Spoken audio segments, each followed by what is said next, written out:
先说一句你可能不爱听的话，你这辈子从来没有真正冷过。那些你记忆中最冷的时刻，清晨在月台等捷运，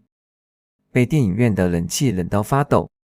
12月的深夜，从停车场一路缩着肩膀走回家，把这些拿到你祖先面前，他们大概会笑出来，因为他们面对的是欧亚草原上的零下40度。零下40度是什么概念？那是裸露的皮肤在几分钟内就开始坏死的温度，那是你吸进的每一口气都像在割喉咙的温度。那种冷不是让你发抖那么简单，它像一头盯上猎物的野兽，主动朝你扑过来，把一个现代人毫无准备地丢进冰河时期的某个夜里。它大概撑不到隔天太阳升起。而你的祖先呢？他们不只活了下来那么简单，他们在那片死亡之地上盖起了房子。我们先来拆掉一个大多数人都信以为真的画面。说到冰河时期的人类，你脑中浮现的大概是一群衣衫褴褛的血居人，抱着膝盖，围着一小堆快要熄灭的火，瑟瑟发抖。把这个画面丢掉吧，它错得离谱。你的祖先不是在勉强撑过冰河时期，他们是用一整套工程思维硬生生地穿越了它。那套技术的精密程度，让今天研究北极建筑的专家又是研究又是复刻，有些地方甚至想改进，却发现超越不了。第一个会让你重新认识他们的事实是，他们大多根本不住山洞。在今天的俄罗斯和东欧一带，那些距今数十万年的遗址里，研究人员挖出了一个个刻意挖凿的圆形凹坑，深差不多有2公尺，宽将近4公尺，坑壁上还留着清楚的工具刻痕。这不是大自然随手留下的坑洞，而是被设计、被施工出来的空间。关键在这里，在地表底下2公尺的地方，地温会比地面上的空气高出摄氏10几度。你的祖先没有正面跟寒冷硬碰硬，他们选择钻到寒冷的下面去。大地本身就是一座暖炉，这个想法正是今天地热供暖的核心原理。而他们在20万年前没有读过任何一页物理课本，就坐在一片冰封的荒野上，把这件事想透了。不过往地下钻只是第一层防线而已。在捷克一处距今约26000年的遗址里，考古学家发现庇护所的墙竟然是用3层不同材料叠出来的，而且每一层都有它专属的任务。最里面是带毛的兽皮，毛朝内，把身体散发的暖空气牢牢圈在身边。中间那层是晒干的草和苔藓，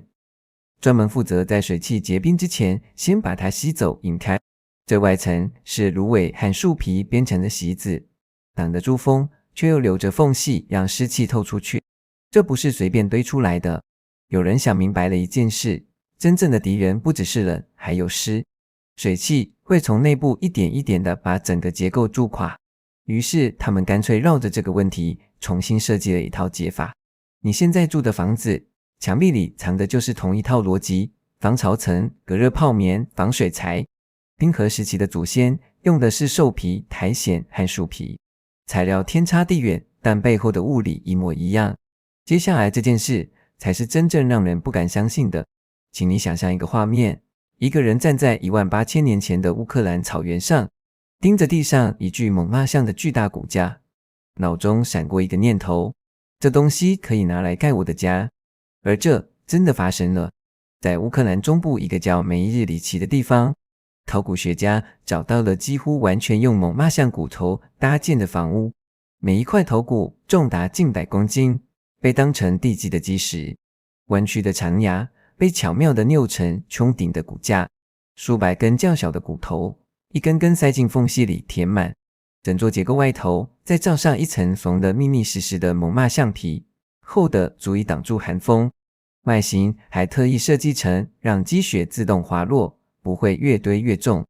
2025年底刚发表的最新定年研究指出，梅日里奇最大的那栋古屋建造于距今约18000年前，正好落在末次冰盛期之后，整个冰河时期最冷、最残酷的那段时间。更惊人的是，研究显示其中一栋结构可能被断断续续的使用，维护了长达400年之久。当研究人员照着遗址带出实验用的复原版本时，数据让他们愣住了。一栋盖得扎实的猛犸象古屋，里头只要烧着一小堆火，室内就能比外头高出摄氏20几度。而那些配着电暖设备、用上工业级隔热材的现代北极帐篷，表现往往还比不上它。石器时代的工匠靠着骨头、兽皮和手里那几把石质工具，追平了21世纪北极工程的保温水准。而屋子里的暖气系统比你想的还要聪明。正中央有一个主火塘，负责供应主要的热源。四周再散布几个比较小的火塘，划分出一块块用途不同的暖区。这个配置一点都不随意，它是被规划过的，就像你会去安排自家客厅、卧室、厨房的位置一样。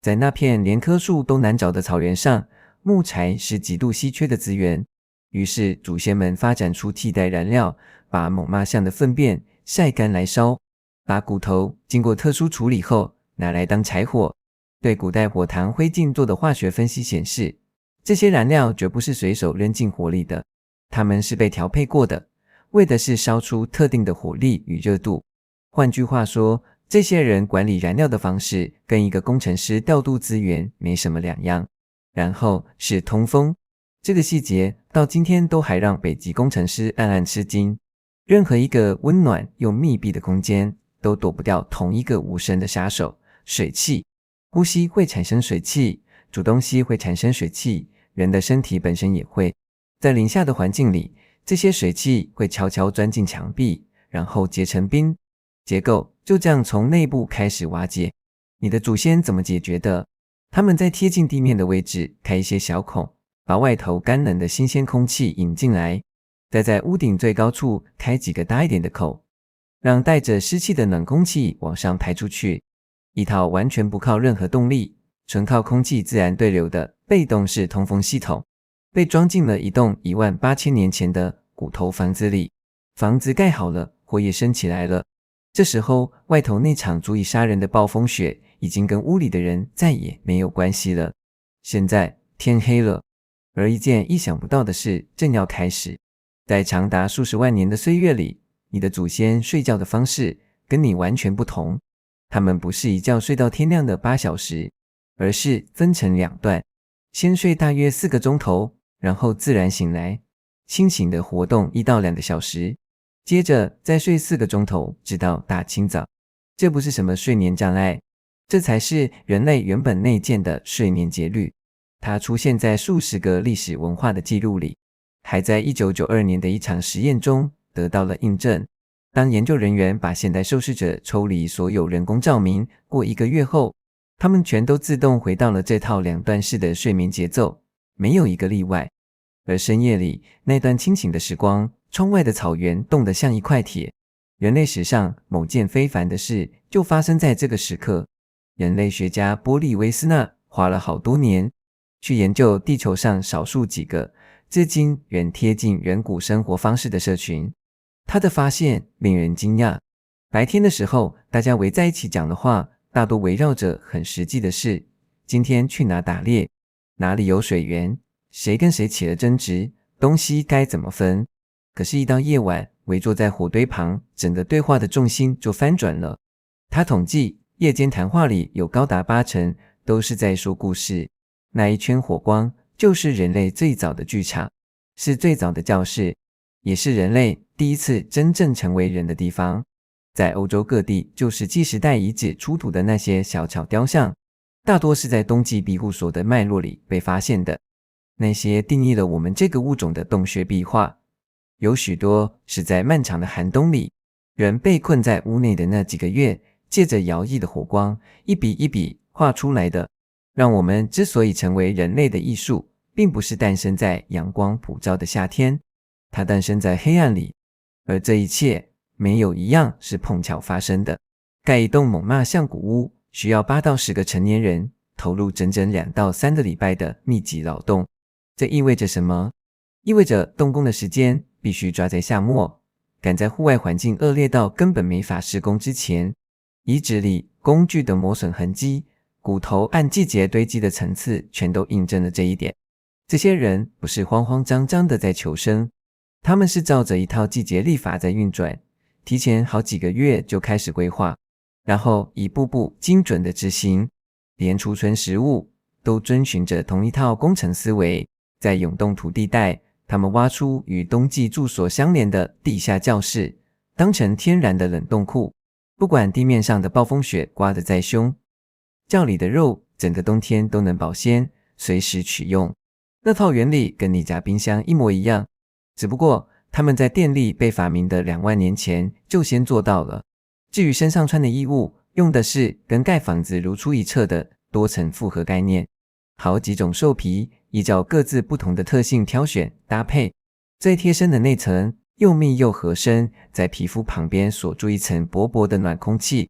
最外面那层是厚重抹了油脂的兽皮，负责挡风防水。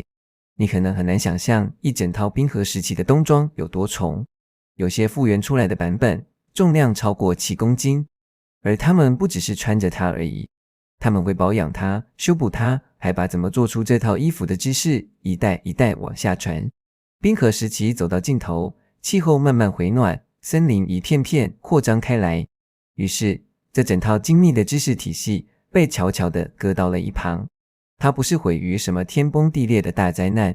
它只是不再被需要了。那些把这套智慧扛在肩上的人，走进了一个比较温暖的世界，然后慢慢的不再用得上它。那些研究这些遗迹的现代北极工程师，后来是这样形容自己的感受的，不是那种隔着距离客客气气的学术赞赏，而是一种发自内心的不安。因为那些解决方案实在太精准、太有条理了，所以下次当你伸手按下暖气的开关，或是把外套的拉链一路拉到下巴的时候，请记得一件事：温暖不是你发明的，是你继承来的，继承自那些一无所有的人，他们手里只有刺骨的寒冷、漫长的时间，以及一种绝不向命运低头的固执。故事就到这里告一段落了。你喜欢今天的故事吗？我是阿才，这里是阿才的研究日记，我们下次继续研究。如果你有兴趣了解更多有关原始人睡眠习惯的内容，可以观看这支影片哦。